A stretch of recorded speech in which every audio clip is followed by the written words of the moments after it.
दृश्य दिसतंय तुम्हाला आमच्या बीड मधलं. तर त्यांना फळाचे गाडे जमतात, त्यांना मोठे मोठे दुकान जमतात, पण ही निरागस स्त्री तिचं भाजीपाल्याचं दुकान उचलू उचलू ते ट्रॅक्टरात टाकतात. तिच्या अश्रूची त्यांच्यापाशी काहीच किंमत नाही. तिची रात्रीची भाकर आहे त्याची त्यांना काहीच घेणं देणं नाही.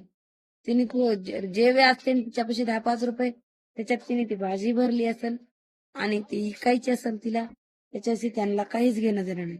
सगळी भाजी तिची उचलेली, फेकून दिली आणि त्याच्यात त्यांची नोकरी त्यांना लई ते काही पदवीधर समजतात ना.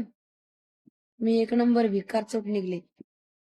गरीबासोबत असं करणं अशोभनीय. तुम्हाला लज्जा आली पाहिजे तुम्हाला की तुम्ही एखाद्या गरीबासोबत असं वागताय.